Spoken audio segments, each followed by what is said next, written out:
দর্শক, দীর্ঘ অপেক্ষার অবসান ঘটেছে, অবশেষে শুরু হয়েছে জানাজা। দেখতেই পাচ্ছেন লক্ষ লক্ষ মানুষ ইতোমধ্যেই কিন্তু জানাজা স্থলে দাঁড়িয়েছেন। দেখানোর চেষ্টা করছি আপনাদেরকে মানিক মিয়া ভিডিও থেকে। দর্শক, দীর্ঘক্ষণ পরেই কিন্তু জানাজা শুরু হলো। রাজধানীর মানিক মিয়া ভিডিও সহ শহরের যে সংযুক্ত সড়কগুলো রয়েছে প্রত্যেকটি সড়কেই কিন্তু হাজার হাজার মুসল্লি, লক্ষ লক্ষ মুসল্লি একত্রে একই সারিতে দাঁড়িয়েছেন।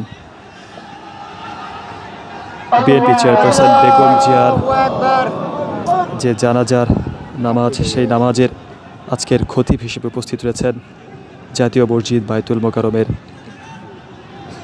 খতিব আব্দুল মালেক। দেখতেই পাচ্ছি আমরা যেদিকে যতদূর চোখ যাচ্ছে একদম কানায় কানায় পরিপূর্ণ। লক্ষ লক্ষ মুসল্লিরা কিন্তু ইতোমধ্যেই সারিবদ্ধভাবে দাঁড়িয়ে জানাজার নামাজে অংশগ্রহণ করছেন।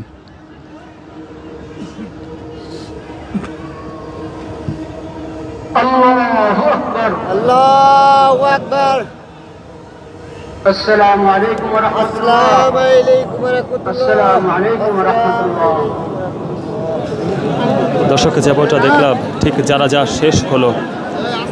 বেগম জিয়া অর্থাৎ চেয়ারপারসন বেগম জিয়ার জানাজার যে নামাজ সেটি শেষ হলো, সমাপ্তি হলো এবং হাজার হাজার লক্ষ লক্ষ মুসল্লি কিন্তু ইতিমধ্যেই নামাজ শেষ করলেন। আপনাদেরকে দেখানোর চেষ্টা করছিলাম সেই দৃশ্যটি, একদম সার্বিক যে চিত্র সেটি দেখানোর চেষ্টা করছিলাম। দর্শক, লক্ষ লক্ষ মানুষ কিন্তু জানাজার যে স্থান সেই স্থানে একত্রিত হয়েছিলেন। আপনাদেরকে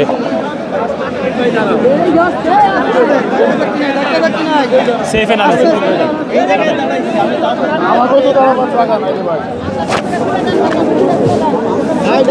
ভাই, এই পিলার আছে, পিলার আছে